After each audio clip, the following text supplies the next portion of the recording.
Bienvenidos a Salud para Todos. Soy Maya Velosa, complacida de entrar a sus hogares para hablar de salud y de ciencia y por supuesto hacerlo de la mano de expertos, de la mano de profesionales de la salud que nos acompañan en este espacio. Antes de empezar y de contarles de qué vamos a hablar hoy, los invito a ponerse muy cómodos y a ingresar a nuestras redes sociales. En Instagram nos encuentra como @teleamigatv, allí encuentra contenido de valor para que nos siga. También nos puede seguir en www.teleamiga.tv, allá hay contenidos muy interesantes sobre nuestra programación y puede seguir también nuestra señal en vivo desde cualquier parte. Y los invitamos también a ingresar a YouTube y ahí nos encuentra como canal Teleamiga. Nos busca ahí en la lupita, se suscribe, activa las notificaciones para que le lleguen primero los videos y también lo invitamos a seguir nuestra lista de reproducción que ya está ahí disponible para que comparta todo nuestro contenido en materia de salud. Hoy vamos a hablar de un tema muy interesante, una afección en la que muchas personas se ven afectadas o que tienen muchos problemas con este tema. Tiene también gente conocida que puede estar sufriendo de enfermedad inflamatoria del intestino y hoy vamos a hablar con un experto en la materia para tratar de esclarecer todas las dudas en torno a esta enfermedad. El doctor Fernando Sarmiento Quintero, quien nos acompaña hoy, él es gastroenterólogo pediatra, es nutriólogo pediatra, profesor titular de pediatría de la Universidad Nacional de Colombia, miembro de FUNEICO y de GECOL y líder del grupo de investigación de MinCiencias de la Universidad Nacional. Doctor Fernando Sarmiento, bienvenido a Salud para Todos. Gracias por estar aquí. Maye, muchísimas gracias por la invitación y la oportunidad de dar una información que ojalá sea muy útil para toda tu audiencia y hablar también un poco de lo que hacemos al respecto de la enfermedad. Con mucho gusto. Claro que sí, doctor. Nosotros encantados de tenerlo aquí. Sabemos lo apretada que es la agenda de nuestros médicos y siempre le agradecemos que saque ese espacio ahí en su agenda para podernos hablar de salud y contarnos un poco acerca de la enfermedad inflamatoria intestinal.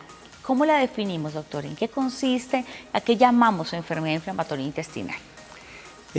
Pareciera como un nombre muy genérico, inflamación, pero desde siempre, desde tiempos históricamente lejanos, se ha llamado enfermedad inflamatoria intestinal. Y es una enfermedad que está catalogada dentro de las enfermedades autoinmunes. Ya paso a explicar qué es una enfermedad autoinmune. Esta enfermedad ocasiona inflamación en todo el intestino, generalmente el intestino delgado y el intestino grueso o colon, pero también esta enfermedad compromete cualquier parte del organismo. Ese es uno de los inconvenientes de la enfermedad. Entonces es una enfermedad que, siendo autoinmune, el propio organismo genera defensas que lo defienden de todos los agentes externos, pero en algún momento que se desconoce, esos anticuerpos formados para defender al organismo se van contra el propio organismo.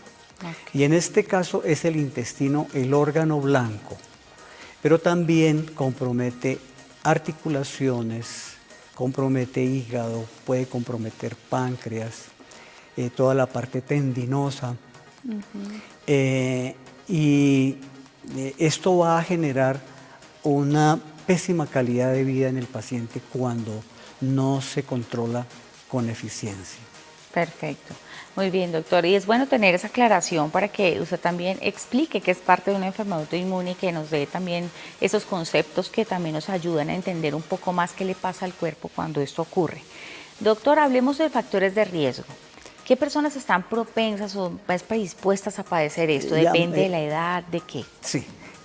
Antes, Maye, de responderte esa pregunta, sí, hay algo que es muy importante, que no lo mencioné. La enfermedad inflamatoria intestinal tiene dos vertientes, dos manifestaciones que son distintas en el compromiso, distintas en el pronóstico, en el tratamiento, que se llaman colitis ulcerativa y enfermedad de Crohn. Se tiene en cuenta una tercera clasificación que se denomina colitis indeterminada o no clasificable, y es como digamos, un estado intermedio entre las dos. De manera que también quiero mencionar, para adelantarme un poco, como un preámbulo, que la enfermedad también se presenta en los niños, pero se presenta de una manera un poco distinta, es diferente. Entonces ya iremos hablando de ese aspecto. Respecto a los factores de riesgo, como decía, se desconoce completamente cómo el sistema inmunológico, como en todas las enfermedades autoinmunes, cómo se dispara.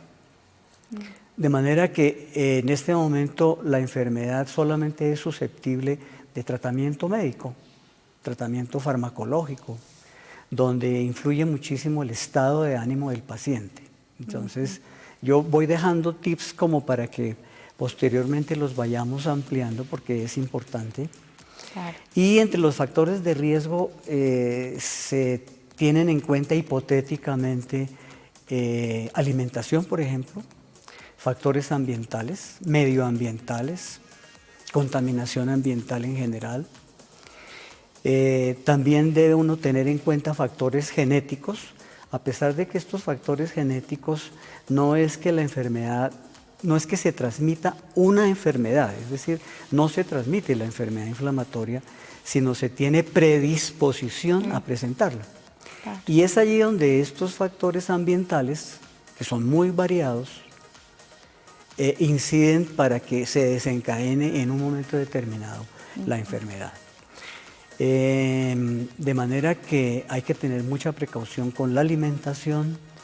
Y fíjate que esto es muy importante porque la enfermedad inflamatoria ha aumentado en una forma muy llamativa en las últimas 2 décadas. Y hay unos países que se han industrializado recientemente, sobre todo países en el oriente, Corea, Singapur, como prototipo, y es allí donde se ha aumentado. Respecto a épocas anteriores, la enfermedad se ha aumentado. Entonces, eso nos lleva a pensar con mayor determinación que hay factores ambientales que están generando el comienzo Pueden estar de la incidiendo enfermedad. ahí. Sí. Algunos factores ambientales. Perfecto. Doctor, y el caso de Colombia, ¿es muy frecuente esta condición? Digamos, ¿cómo estamos con relación a otros países de América Latina, en el mundo? La enfermedad inflamatoria intestinal se presenta en todas partes. Se presenta en todos los grupos sociales. En Colombia es una enfermedad que hasta hace poco se viene reconociendo. Hablo hace poco, más o menos unos 20 a 30 años. Recuerdo que en la facultad nos la mencionaban como una enfermedad muy rara. Y resulta que en la última década hemos visto un incremento y cada vez se presenta tanto en niños como en adultos. Es más frecuente en nuestro medio y casi en todas las partes del mundo, es más frecuente la colitis ulcerativa con respecto a la enfermedad de Crohn. Pero ambas, guardando las proporciones, salvo hay países del Caribe y hay otros estudios en niños que la enfermedad de Crohn supera a la colitis ulcerativa. Pero de todas maneras globalmente ambas están en aumento, de manera que Colombia no se escapa. Tenemos algunas estadísticas que quisiera yo también mencionar, Claro. ¿no? Al respecto. Claro que sí, doctor, y es muy interesante pues conocer todas esas cifras que usted tiene en torno al tema. Vamos a tener, claro que sí, espacio para eso y para esclarecer un poco más acerca de qué es la colitis ulcerativa y qué es la enfermedad de Crohn, para que la gente se haga, pues sepa diferenciarlas. Antes de eso, pues le cuento que salimos a la calle para ver qué preguntas tiene la gente, y la gente quiere saber mucho sobre la enfermedad inflamatoria intestinal. ¿Le parece si vemos la primera? Claro que sí. Vamos a verla. Doctor, ¿qué pasa si una persona abandona el tratamiento de enfermedad intestinal? Perfecto, doctora. Es una Ahí dice, pregunta que nos cae precisa de perlas. porque, bueno, pues en todas las enfermedades, si los tratamientos no se hacen en forma adecuada, juiciosa, pues va a ir muy mal el paciente. Pero en la enfermedad inflamatoria, para nuestra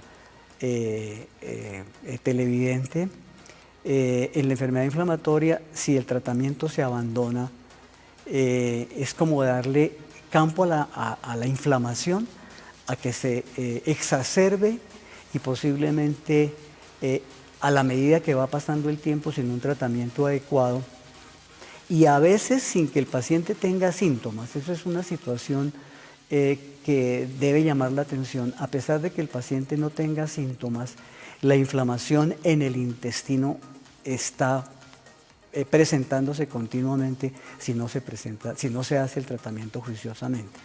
De manera que el no hacer el tratamiento nos va a desembocar a un pronóstico pésimo, a mayores complicaciones, por supuesto. El paciente va a tener no solo manifestaciones intestinales, sino también extraintestinales, en la medida que la enfermedad no se controle. Por eso decía al principio que la enfermedad debe ser juiciosamente tratada por los médicos, por el equipo médico y juiciosamente llevada por el paciente. De lo contrario vamos a terminar muy mal. Claro que sí, es un trabajo en equipo, aunque no lo creas, es un trabajo en equipo entre el paciente y el médico especialista para tener pues un feliz término, ¿no? Que se pueda tener éxito en cualquier tratamiento. Vamos a ir a una pausa, doctor, pero ya seguimos hablando de este interesante tema aquí en Salud para Todos. Ya venimos. Doctor, si quiere ahorita hablamos.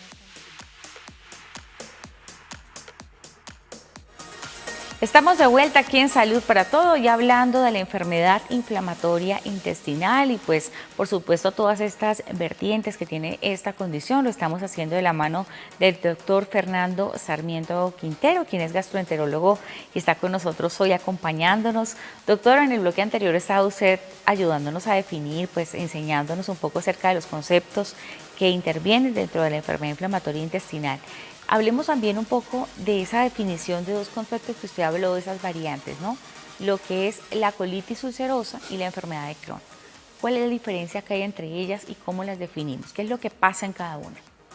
Hay una manera tradicional y clásica de pensar, por lo menos pensar en enfermedad inflamatoria, que es una tríada, reitero, clásica de dolor abdominal, de diarrea con sangre y de pérdida de peso.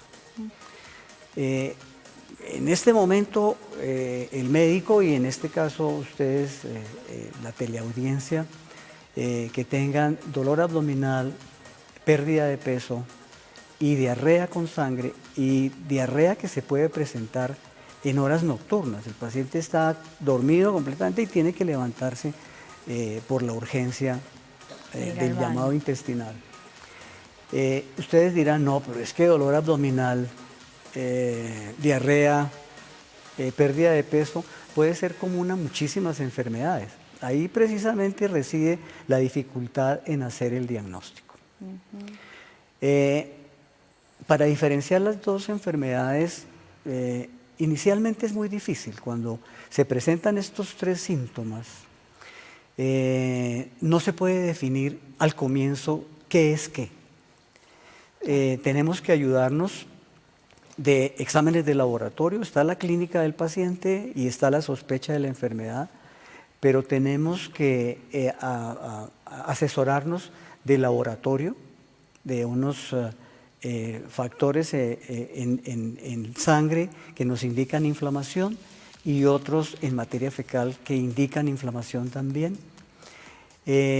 Cuando eso está positivo, entonces vamos al siguiente paso, que es hacer exámenes endoscópicos, una endoscopia alta y una colonoscopia. Y es allí, en la colonoscopia, donde básicamente uno empieza a hacer las diferencias, porque tiene unas lesiones que son bien características.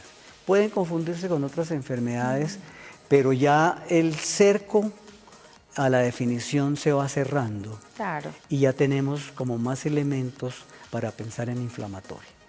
De ahí viene el estudio, porque se toman biopsias, se toman pequeños mordisquitos con unas pinzas a través del equipo, unas muestras de tejido que van a ser analizadas, y es fundamental en la opinión también del patólogo que nos va a orientar.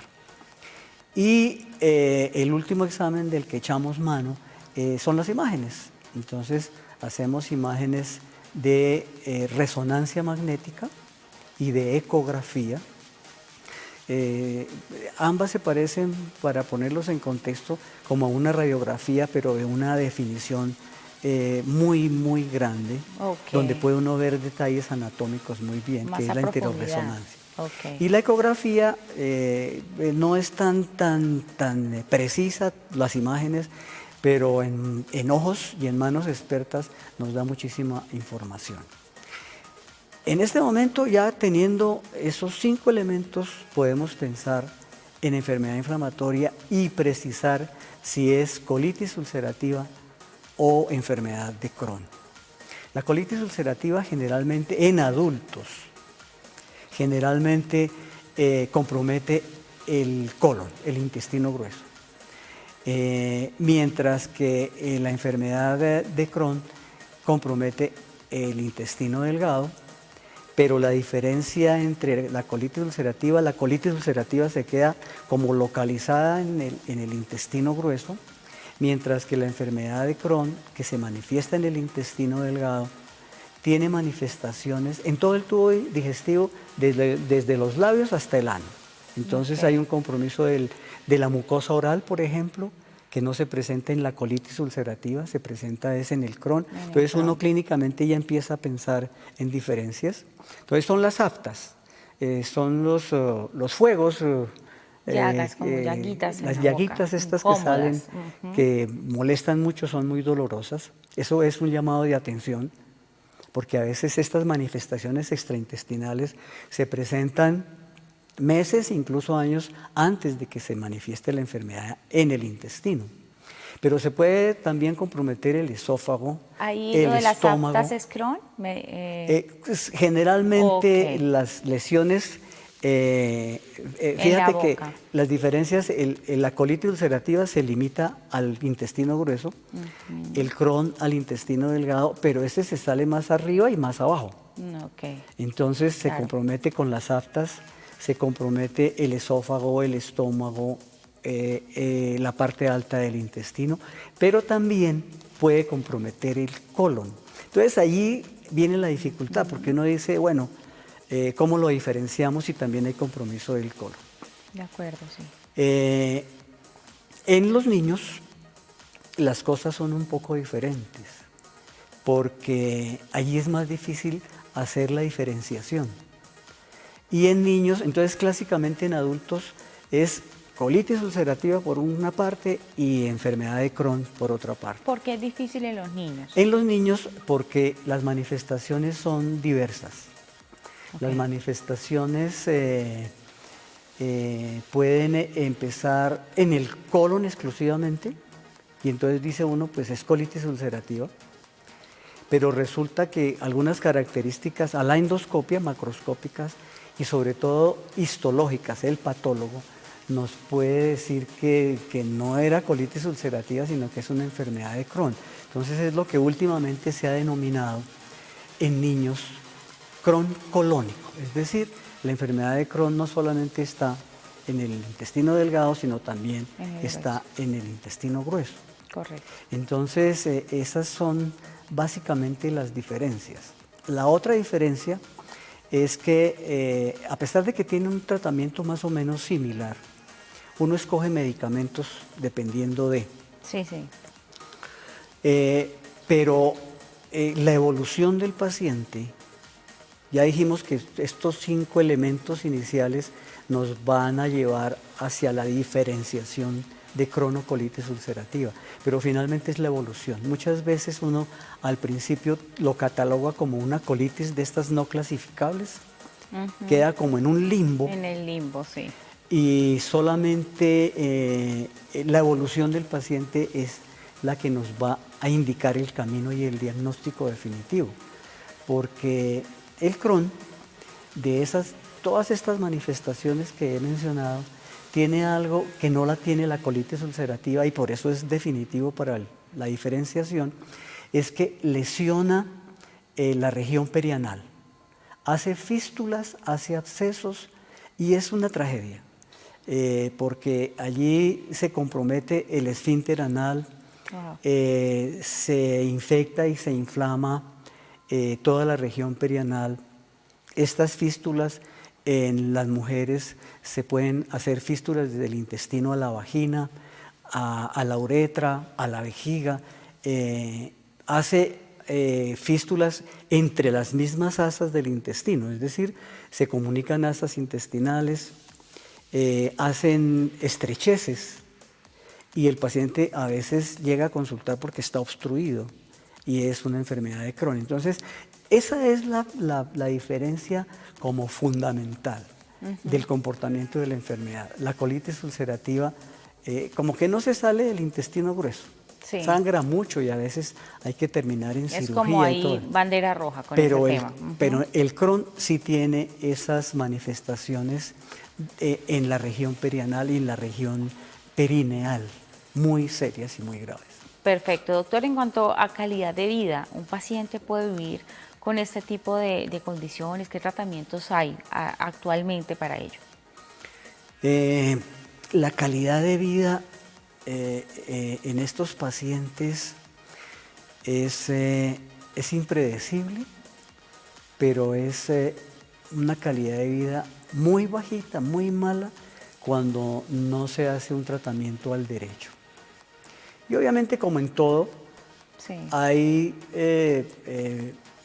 pacientes que tienen una enfermedad más severa que otros, que evoluciona de una manera distinta hacia el empeoramiento a pesar de un tratamiento juicioso. Claro. Por fortuna es la menor cantidad de pacientes. Entonces, esto nos lleva a que el manejo y el cuidado del paciente sea como muy estrecho. Logramos más o menos en un 80-85% de los casos, en cualquiera de las dos, llegamos a que el paciente tenga una vida completamente normal. Gracias al progreso que se ha tenido en los medicamentos, en la terapia biológica, se denomina en genérico, y gracias a eso llevamos al paciente a lo que se denomina una remisión profunda completa. Es decir, que el paciente lo liberamos de síntomas, lo liberamos,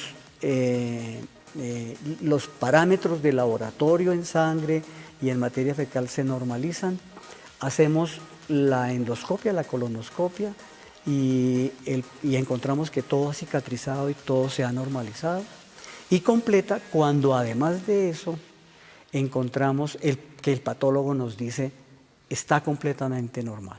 Okay. En ese caso hablamos de remisión profunda, sostenida o completa, y ese es el objetivo del tratamiento en la enfermedad.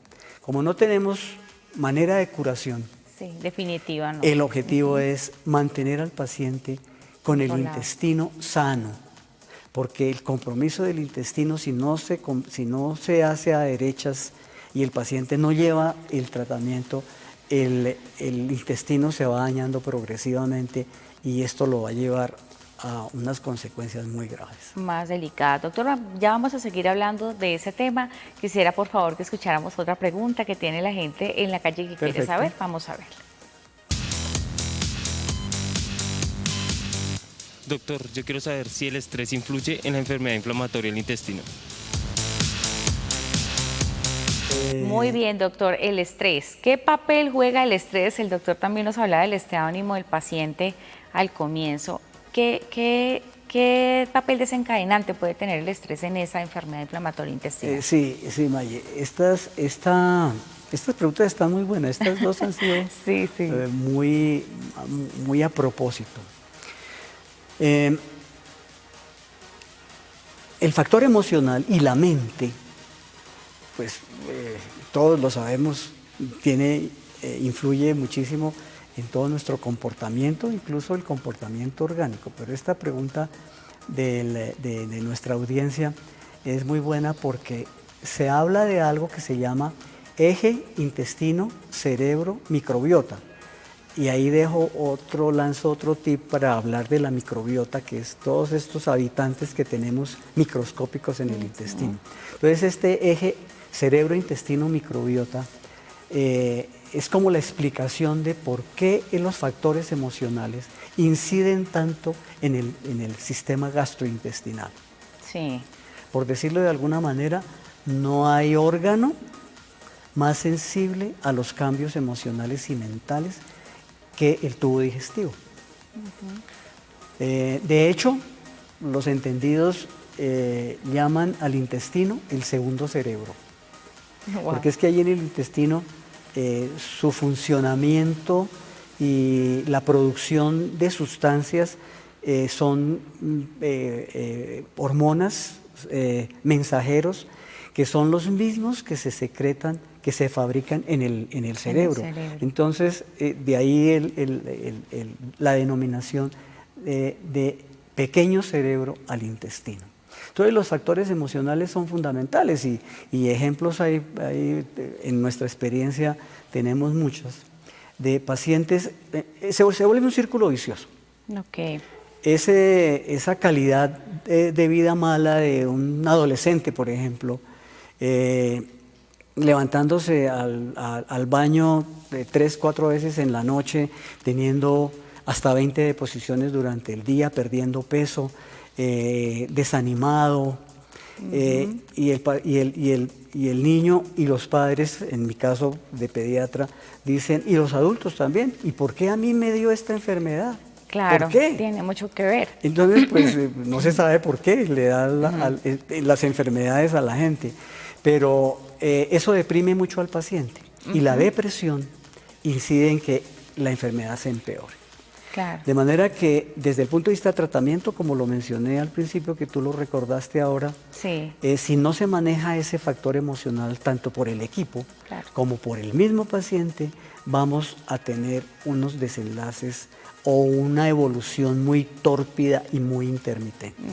Hay personas que no ven la relación entre la parte emocional y el cuerpo, pero eso pasa en absolutamente, eso es una máquina perfectamente diseñada y está conectado absolutamente todo. Absolutamente en todo. Entonces vamos a ir a la pausa, doctor Fernando Sarmiento, esto está muy interesante. Ya regresamos para seguir hablando sobre enfermedad inflamatoria intestinal aquí en Salud para Todos.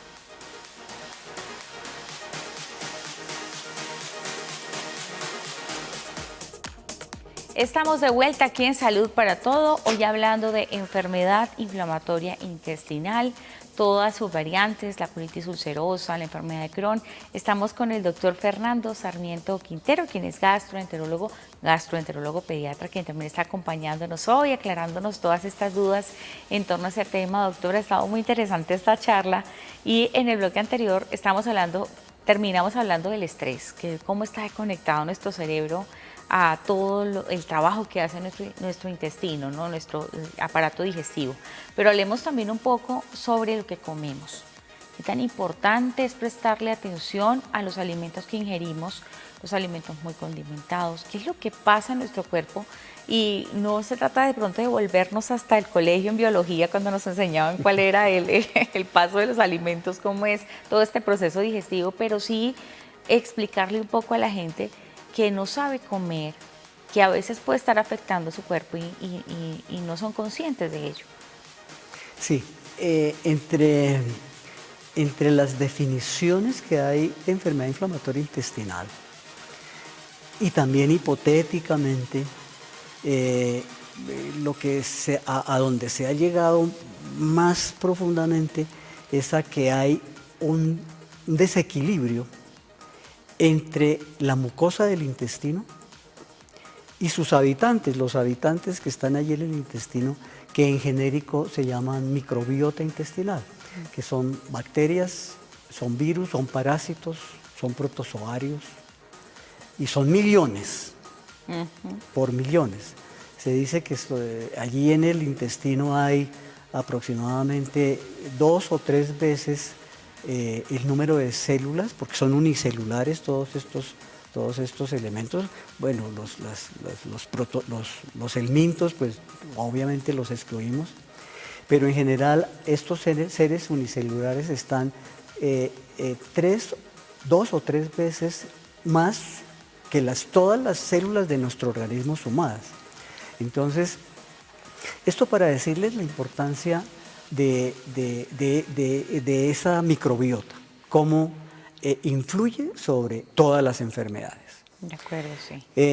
Y en ese punto, obviamente hay que hablar de alimentación, porque desafortunadamente en alimentación hay muchísimos mitos, muchísimas opiniones, y la gente en general vive muy desorientada porque oye por un lado, oye por otra parte, que a mí me sentó bien. Hay mucho exceso de información también, claro, que confunde.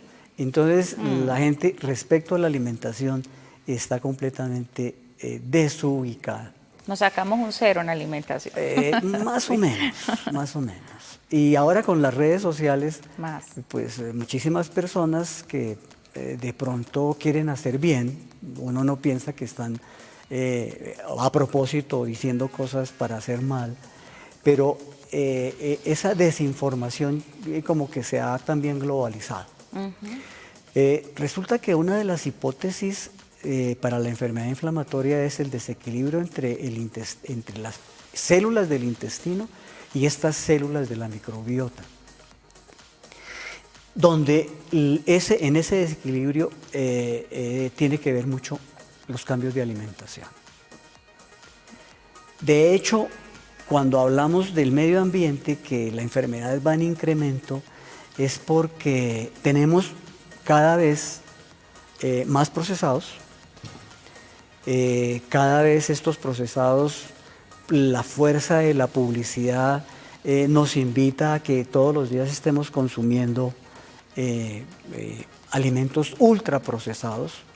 Qué bueno que está llegando y que ya tenemos en algunos productos los octógonos para limitar, para anunciarle al consumidor azúcares, que tiene grasas indeseables o azúcares, en fin, y eso es bueno.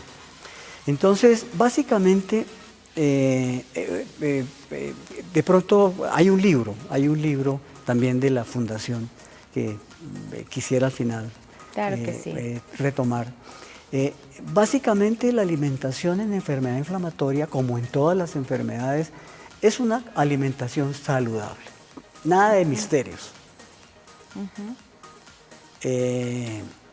Simplemente es una alimentación que tenga origen orgánico. En este momento en el país ya se está popularizando el consumo de productos orgánicos. Son un poco costosos. Entonces huevos, gallinas, en fin, hortalizas, frutas, sin pesticidas, en fin, porque allí es donde se cree que está una de las posibilidades, uno de los muchos factores de riesgo de la enfermedad. Segundo, que sean alimentos hechos de manera artesanal. Y cuando digo artesanal, estoy sacando todo, absolutamente todo lo que tiene proceso industrial. Todo lo que se haga en una fábrica. Por lo menos tiene preservantes. Y ya estamos empezando a que hay una sustancia adicional, por eso se llaman aditivos a los alimentos, unas sustancias que pudieran estar comprometiendo, y se ha comprobado en muchos de estos colorantes y saborizantes que tienen efectos sobre la salud. De manera que ese es el segundo punto, una alimentación que esté exenta de alimentos industrializados. Y tercero, que pues lo más normal, que haya un orden en las comidas, por supuesto. Claro. Generalmente tenemos un desayuno, una merienda por la mañana, Y a horas correctas. y un almuerzo, una merienda en la tarde y una cena. Entonces, que sea un horario que sea juiciosamente llevado. En general, así de sencilla es la alimentación, porque la gente dice, ¿y qué como? Todos los pacientes nos preguntan, por favor, doctor, deme una dieta. No, dieta no, es una alimentación saludable. Un plan de alimentación Pero saludable. si sacamos en lo posible, porque pues las costumbres de las personas hay que respetarlas también, pero en lo posible sacamos carnes rojas, entonces preferimos aves, pescados, cordero, conejo, que se consume, no es muy popular, pato, que tampoco es así como tan popular, y la leche de vaca. No es que quiera satanizar a la leche de vaca, porque indudablemente en la historia de la humanidad, la leche de los mamíferos nos han dado la mano para una buena nutrición. Pero definitivamente la leche de vaca es de otro mamífero. Tiene unos componentes distintos que nuestro organismo los reconoce como extraños. Y esto ocasiona problemas alérgicos. Y en este momento también está muy en boga y cada vez va aumentando más la alergia alimentaria. Sí.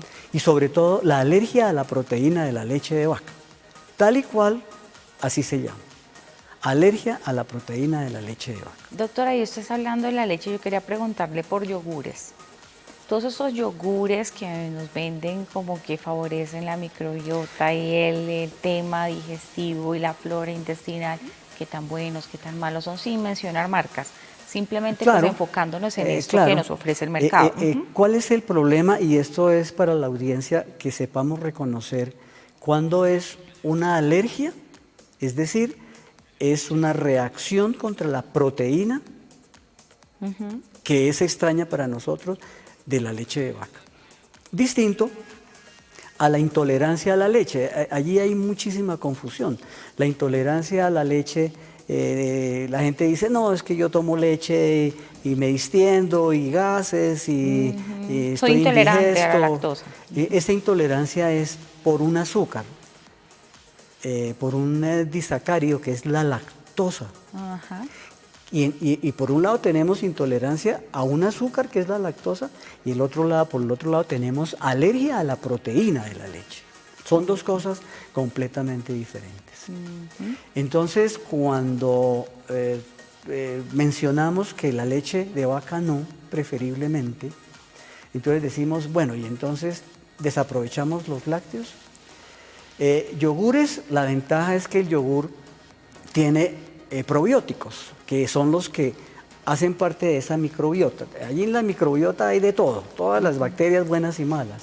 Y los probióticos, pro vida, es la parte de la microbiota que es benéfica para el mamífero, porque eso también está en todos los mamíferos. Pero entonces tenemos la desventaja que el yogur también tiene la proteína de la leche de vaca. Con un poco de menos eficiencia desde el punto de vista alérgico, porque el haberse fermentado, esa fermentación, determina cambios en la proteína. Ajá, entonces, también. más bien, de todos los lácteos, preferimos queso, el queso. Wow, pero ojalá el queso, de estos quesos curados, de estos quesos fermentados, no el queso fresco, sino más bien los fermentados. Desafortunadamente son costosos, muy ricos pero muy costosos, porque lo que se ha visto es que la fermentación, en el proceso de fermentación de la producción del queso, este cambio de acidez hace que las proteínas cambien también y sean menos alergénicas. Claro, ¿no? Además que eso me recuerda que el queso también lo satanizan mucho y fíjense ustedes, saber un poco más de cómo está hecho, de cuál es mejor, elegir mejor, porque es la forma también en la que estamos eligiendo lo mejor para nuestro organismo, ¿no? No sabemos si vamos a desarrollar una alergia, esa es otra cosa. Las alergias alimentarias pueden pasar en cualquier momento de nuestra vida y ahí hay una cantidad de preguntas por hacerle al doctor en temas de alimentación. Pero saliéndonos un poquito de esto, doctor, hablemos también de enfermedad inflamatoria intestinal con algo más que la gente quiere saber en la calle. Vamos a ver la pregunta. Doctor, yo quiero saber si tengo una enfermedad en el intestino, mis hijos la pueden heredar. Doctor, ¿es hereditaria la enfermedad inflamatoria intestinal? ¿Es posible? Es una pregunta muy frecuente de los padres. Cuando dicen eso que mencioné, ¿y por qué a mí? Entonces el padre dice, bueno, ¿y mis otros hijos? Y podemos tener más hijos, ¿y qué va a pasar con la enfermedad que tiene Tomasito, si tiene otro hermanito? Entonces retomo algo que dije al principio, que la enfermedad inflamatoria no se hereda es la susceptibilidad a tener la enfermedad inflamatoria. Okay. Y tienen que, junto con esta susceptibilidad, que obviamente es porque su hermanito tuvo la enfermedad, o su mamá o su papá, y esto aumenta un poquito la posibilidad de que se presente enfermedad inflamatoria. Claro. Realmente no es que porque el papá tiene enfermedad inflamatoria o el hermanito, los otros hijos o hermanitos van a tener enfermedad inflamatoria. Puede que ese otro hermanito esté en medio de otro medio ambiente distinto, distinto al que posiblemente hizo que se disparara la enfermedad. Entonces, los factores de riesgo de pronto cambiaron y no necesariamente va a tener enfermedad inflamatoria. Entonces, para términos generales, la enfermedad inflamatoria no se hereda, pero sí hay una susceptibilidad mayor de que todos estos factores de riesgo que hemos mencionado vayan a determinar cambios en esa predisposición que se tiene. Pueden tener cambios sustanciales allí, o sea, pueden verse mucho más afectados, tienen esa predisposición. Con el doctor Fernando Sarmiento Quintero estamos hablando hoy de enfermedad inflamatoria intestinal. Vamos a ir a una pausa más y ya regresamos aquí en Salud para Todos.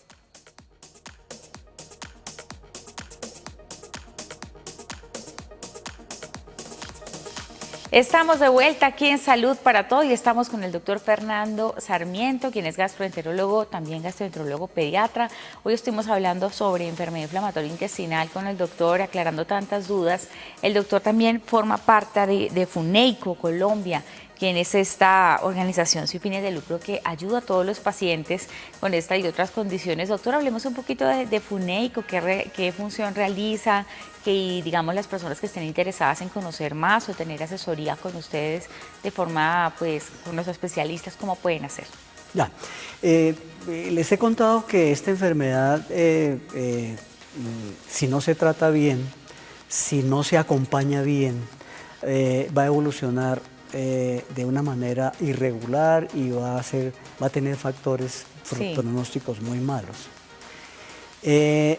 Por allí a finales del 2018, la doctora Viviana Parra, que es gastroenteróloga de adultos, muy joven, yo la conocí siendo estudiante de gastroenterología, me invitó en un congreso a que formáramos una fundación.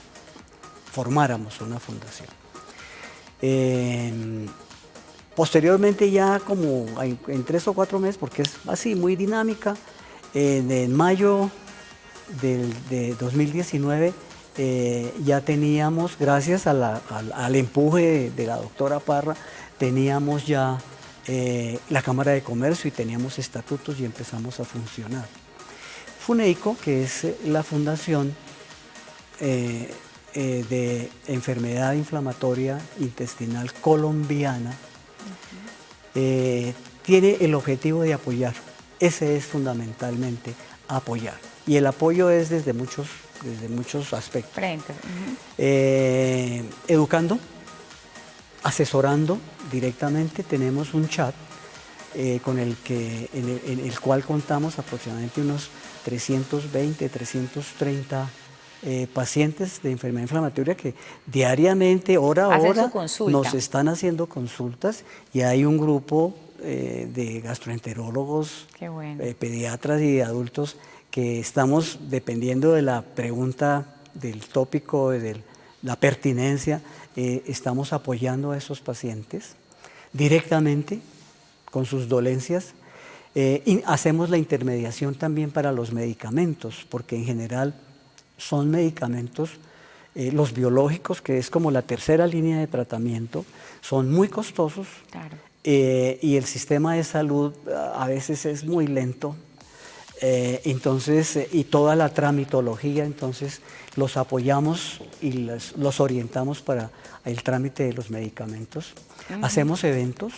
Qué bueno. Eventos en los cuales damos más educación, hacemos que las personas se reúnan, y esto es una estrategia fantástica para cualquier enfermedad, que la gente se reúna y diga, es que no soy solo yo al que me dio, es que hay más, y hay otro que está peor que yo, y hay otro que me puede también indicar qué hacer.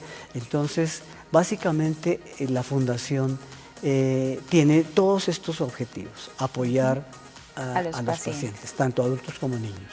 Perfecto, ahí de todas las edades. Ahí estaban también las redes sociales, estaban apareciendo mientras el doctor os contaba un poco, para que usted también se entere, lo siga a través de redes sociales, se contacte y pueda obtener más información. Si usted es un paciente que está sufriendo esta condición, puede ingresar y formar parte de FUNECO, hacer allí sus consultas y tener la asesoría pertinente con esos profesionales en la materia. A quien le agradecemos al doctor Fernando Sarmiento Quintero, quien es gastroenterólogo, que haya estado con nosotros en Salud para Todos. Gracias por haber estado aquí, doctor. ¿Un último mensaje? Sí, doctor, claro que sí, ella está acá. Bueno, esto es para ustedes, la teleaudiencia, y para todos los que posteriormente nos sigan viendo. Como decía Maye, ahí ustedes ya tomaron nota de las redes sociales, del correo electrónico. Por favor, escríbanos.